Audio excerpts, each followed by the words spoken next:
Assalamualaikum students, how are you? Hope you will be fine at your home. जी, कल का lecture आप लोगों ने देखा था? गुड. क्या पढ़ा था हमने उसमें? कौन सी नई चीज पढ़ी थी? बिल्कुल ठीक, फैक्टर पढ़ा था. सही. क्या होते हैं फैक्टर्स? बताइए definition. A divisor which divides dividend with zero remainder is called factor. बिल्कुल ठीक. यानी फैक्टर वो डिवाइजर होता है जो डिविडेंड को पूरा पूरा डिवाइड कर देता है विद जीरो रिमाइंडर. गुड. और फैक्टर को हम क्या भी कह सकते हैं? बिल्कुल सही. फैक्टर को हम कहते हैं परफेक्ट डिवाइजर. यानी वो बिल्कुल परफेक्ट डिवाइजर होता है, वो पूरा पूरा डिवाइड कर देता है डिविडेंड को. सही. अब स्टार्ट करते हैं एक्सरसाइज. ठीक है ना? तो हमारा यूनिट नंबर 2 है आज. सही. यूनिट नंबर 2 का नाम है फैक्टर्स एंड मल्टीपल्स. इसका क्वेश्चन नंबर 2 स्टार्ट करते हैं. क्वेश्चन नंबर 2 है give the missing factors of following. यानी यहाँ पर हमें क्या लिखना है? Missing factor. फैक्टर नहीं दिया हुआ, वो हमें यहाँ पर लिखना है. अब यहाँ आप देख रहे हैं कि ये आपको ब्लैंक्स फॉर्म में दिया जा रहा है. यानी जो मिसिंग फैक्टर है वो हमें कहाँ लिखना है? इन ब्लैंक्स में लिखना है. सही है. स्टार्ट करते हैं अपना काम. क्वेश्चन आप देख रहे हैं क्या लिखा है? 24 is equals to 12 multiplied by dash. यानी यहाँ पर आपको कौन सा साइन नजर आ रहा है? मल्टीप्लाई का साइन नजर आ रहा है. ये काम आप बुक 1 में कर चुके हैं. सही. लेकिन ये थोड़ा सा चेंज है काम. किस तरह से चेंज है देखें. हम जब मल्टीप्लिकेशन कर रहे होते हैं तो वहां हमें 3 वैल्यूज दी जा रही होती है. जैसे कि 6 multiplied by 2 is equals to 12. यहाँ पर आपको 3 वैल्यूज इस वक्त बोर्ड पर लिखी हुई नजर आ रही है. ठीक है ना? आ रही है नजर. उनमें से जो पहली वैल्यू है, यानी कि जो नंबर मल्टीप्लाई हो रहा है, जो मल्टीप्लाई के साइन से पहले है, उस नंबर को हम क्या कहते हैं? मल्टीप्लिकेंट. क्या कहते हैं? मल्टीप्लिकेंट. ये आप बुक 1 में पढ़ चुके हैं. सही. जो नंबर मल्टीप्लाई कर रहा है, यानी जिसका टेबल हमें यहाँ पर पढ़ना है. अब यहाँ हमें किसका टेबल पढ़ना है? 2 का. तो जो नंबर मल्टीप्लाई कर रहा है मल्टीप्लिकेंट को, उस नंबर को हम कहते हैं मल्टीप्लायर. और जो आंसर होता है मल्टीप्लिकेशन का, यानी हमने इन दोनों को मल्टीप्लाई किया, मल्टीप्लिकेंट को मल्टीप्लायर से मल्टीप्लाई किया, 6 2 जा क्या आया आंसर? 12. तो जो आंसर होता है मल्टीप्लिकेशन का, हम उसको कहते हैं प्रोडक्ट. क्या कहते हैं? प्रोडक्ट. अब यहाँ पर यानी ये 3 चीजें जरूरी होती है मल्टीप्लिकेशन के लिए. सही. अगर हम उसका आंसर ला रहे हैं. अब यहाँ आपको ब्लैंक में उनमें से 2 चीजें दी जाती है. यानी आपको इक्वल्स पहले लिखने आंसर या चाहे बाद में लिखे, लेकिन इक्वल्स से पहले अगर लिखा हुआ है आंसर तो भी ये प्रोडक्ट ही कहलाएगा. ठीक है? यानी कि ये क्या है? इसका आंसर कहलाएगा. ठीक है. यहाँ आपको क्या नजर आ रहा है? 24. और वो किससे पहले दिया हुआ है? इक्वल के साइन से पहले, यानी कि ये प्रोडक्ट है. और आपको दिया जा रहा है यहाँ पर 12, यानी कि ये क्या है? मल्टीप्लिकेंट है. इसको मल्टीप्लाई करना है, लेकिन इसको किससे मल्टीप्लाई करना है? वो फैक्टर यहाँ मिसिंग है. सही. यानी वो फैक्टर यहाँ पर मिसिंग है, तो मल्टीप्लाई का साइन लगा हुआ है, लेकिन चूंकि यहाँ पर हमारे पास मल्टीप्लायर यानी कि मिसिंग है फैक्टर के फॉर्म में, तो हम यहाँ पर मल्टीप्लाई नहीं करेंगे, बल्कि इसके बजाय हम यहाँ पर डिवाइड करेंगे. तो आंसर हमारा यहाँ आ जाएगा. यानी हमें यहाँ पर जो मिसिंग फैक्टर है वो मिल जाएगा. देखिए किस तरह से मिलेगा. यानी हमें यहाँ पर क्या करना पड़ेगा? 24 को डिवाइड करना पड़ेगा. किससे? 12 से. तो हमें हमारा जो मिसिंग फैक्टर है वो यहाँ पर मिल जाएगा. ठीक है ना? अब हम इसे टेबल में भी देख सकते हैं. जैसे कि हम देख रहे हैं कि यहाँ पर क्या लिखा हुआ नजर आ रहा है आपको प्रोडक्ट में? 24. 12 के टेबल में आता है कितने टाइम्स? पढ़िए 12 का टेबल तो आप सबको याद है ना? गुड. पढ़िए 12 का टेबल. 12 1 जा 12, 12 2 जा 24. यानी 12 के टेबल में 24 कितने टाइम्स आया है? बताइए. 2 टाइम्स. बिल्कुल ठीक. तो हम यहाँ ब्लैंक पे क्या लिखेंगे? 2. क्या लिखेंगे? 2. यानी कि ये 2 क्या है जो अभी हमने लिखा है? ये है मिसिंग फैक्टर. अब देखिए ये बिल्कुल ठीक हो गया. 12 2 जा 24. सही. आ गई बात समझ में? गुड. बिल्कुल इसी तरह अब यहाँ पर आपको ब्लैंक नंबर 2 दी जा रही है। 25 is equals to 5 multiplied by dash, यानी यहाँ पर भी फैक्टर मिसिंग है, आपको लिखना है। कैसे लिखना है, हमें ये देखना है कि क्या 5 के टेबल में 25 आता है, यानी यहाँ पर साइन तो मल्टीप्लाई का है, लेकिन चूंकि यहाँ पर हमें मल्टीप्लायर यानी कि फैक्टर मिसिंग है, तो हम यहाँ पर क्या करेंगे, डिवाइड करेंगे। किसको, हम यहाँ पर डिवाइड करेंगे जो प्रोडक्ट है उसको डिवाइड करेंगे बाय द मल्टीप्लिकेंट। सही है, तो हम ये देखेंगे कि क्या 5 के टेबल में 25 आता है, आता है ना, शाबाश। कितने टाइम आता है, 5 टाइम्स, बिल्कुल ठीक। तो हम यहाँ क्या लिखेंगे, 5, यानी इस ब्लैंक में क्या आएगा, 5। आप देखें ये बिल्कुल ठीक हो गई आपके पास, आप चेक भी कर सकते हैं इसको। 5 5 25, ठीक है। ब्लैंक नंबर 3 पर आते हैं, समझ में आ रहा है ना आपको साथ साथ किस तरह लेकर चल रहा है।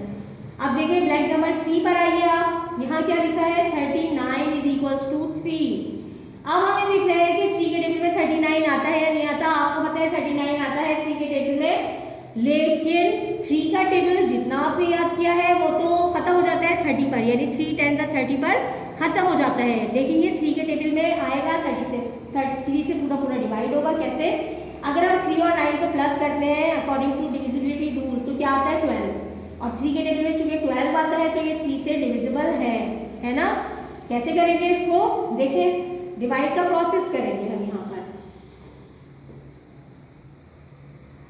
प्रोडक्ट को अंदर रखेंगे यानी 39 को अंदर रखेंगे, और जो मल्टीप्लिकेंट है यानी 3 उसको हम रखेंगे बाहर। सही है, अब देखिए 3 के टेबल में 3 कितने टाइम आता है, 1 टाइम। 3 1 जा 3, 3 में से 3 माइनस किए तो कुछ भी नहीं बचा, 0 बचा। अब नेक्स्ट नंबर क्या उतारेंगे इसके साथ, 9। 3 के टेबल में 9 कितने टाइम्स आता है, 3 1 जा 3, 3 2 जा 6 एंड 3 3 जा 9, यानी कितने टाइम आया, 9 3 टाइम्स।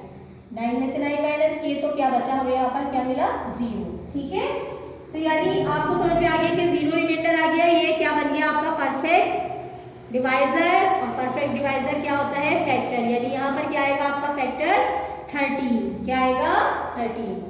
तो हम क्या लिखेंगे इसका आंसर 30। सही, अब इसको भी चेक कर लेते हैं एक बार। 13 3 जा 39, देखें हो गया ना ठीक।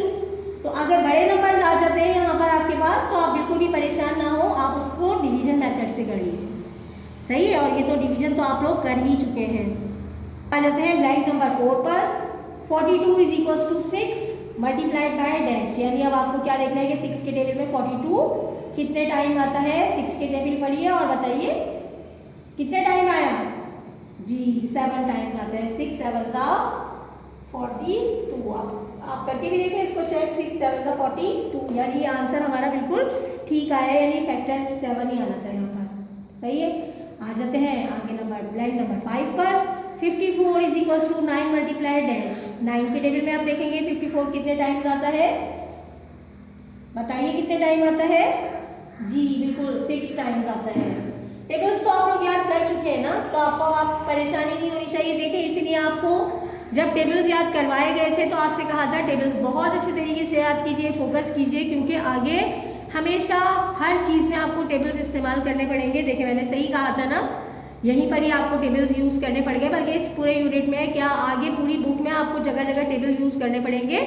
जिन बच्चों को टेबल सही से याद नहीं है वो लोग अपने टेबल्स अच्छे से पक्के से बिल्कुल याद कर लीजिए, आगे हमेशा पूरी ज़िंदगी काम आते हैं। ठीक है बेटा, कंटिन्यू करते हैं, ब्लैंक नंबर 6 पर आते हैं। क्या लिखा है यहाँ, 60 is equals to 10 multiplied by dash. अब क्या देखना है बताइए, अब ये देखना है कि 10 के टेबल में 60 कितने टाइम आता है। तो पढ़िए 10 का टेबल और बताइए जी, बिल्कुल ठीक, कितने टाइम आता है, 6 टाइम्स आता है। गुड, अब आप लोगों को समझ में आना शुरू हो गई है ना ब्लैंक्स की ये कैसे होंगी, शाबाश। तो देखें 6 10 जा 60 और 10 6 जा 60, यही इसकी खासियत होती है कि आप मल्टीप्लिकेंट को मल्टीप्लायर से मल्टीप्लाई करें या मल्टीप्लायर को मल्टीप्लिकेंट से मल्टीप्लाई करें, आंसर आपका सेम आएगा। सही है, आते हैं नेक्स्ट ब्लैंक पर, blank number 7। 68 is equals to 17 multiplied by dash. 17 के टेबल में 68 कितने टाइम्स आता है, तो 17 के टेबल में 68 आता है 4 टाइम्स। कितने टाइम्स आता है, 4 टाइम्स। सही है, हमने लिख लिया है यहाँ पर 4। फिर आगे ब्लैंक नंबर 8 आ गई है। 70 is equals to 14 multiplied by dash. अब बताइए 70 को किससे देखना पड़ेगा, किसके टेबल में आता होगा? बिल्कुल ठीक, 14 के टेबल में। 14 के टेबल में 70 आता है 5 टाइम्स, ठीक है। 14 5 ज़ा 70, तो यहाँ पर क्या आ गया 5। 14 5 ज़ा 70 एंड 5 14 ज़ा भी 70 होता है, सही है। चलिए आइए next. 84 is equals to 7 multiplied by dash. अब ये वही वाली सिचुएशन आ गई आपके पास तो 7 10 ज़ा 70 पे ख़त्म हो जाती है जो टेबल है ना, लेकिन यहाँ क्या लिखा हुआ है 84। तो चलिए आइए देख लेते हैं, इसको भी डिवाइड करके मैं बता देती हूँ आपको, सही है। वैसे आपको खुद ही समझ में आना शुरू हो जाएगा। 84 लिखेंगे हम अंदर और इसको किससे डिवाइड करेंगे? 7 से। अब आप देखें पहला नंबर देखेंगे 1 डिजिट नंबर है, तो 1 डिजिट को देखेंगे लेफ्ट साइड के, ठीक है। तो क्या लिखा हुआ है 8। 7 के टेबल में 8 नहीं आता, तो उससे छोटा नंबर क्या आता है? 7 आता है। कितने टाइम? 1 टाइम। 7 1 ज़ा 7। 8 में से 7 माइनस किए कितने बचे? 1, ठीक है। और नेक्स्ट नंबर अब इसके साथ क्या उतारेंगे हम यहाँ पर? 4। कितने हो गए भाई? 14। 7 के टेबल में आता है ना 14, गुड। कितने टाइम? 2 टाइम्स। 7 2 ज़ा 14, कुछ भी नहीं बचा। तो यानी जब हमें जीरो रिमाइंडर मिलता है तो जीरो रिमाइंडर के साथ क्या मिलता है? फैक्टर। क्या मिलता है? फैक्टर। यानी ये 12 यहाँ पर क्या है? फैक्टर। एंड फैक्टर क्या होता है? Factor is a perfect divisor, सही है ना। तो 7 जो है 7 के टेबल में 7 के टेबल से अगर हमने डिवाइड किया 84 को, तो वो कितने टाइम्स हुआ? 12 टाइम्स। कितने टाइम्स हुआ है? 12 टाइम्स। तो यानी यहाँ पर क्या लिखेंगे इस ब्लैंक में? 12, सही। आ जाते हैं नेक्स्ट ब्लैंक पर, blank number 10। 90 is equals to 15 multiplied by dash.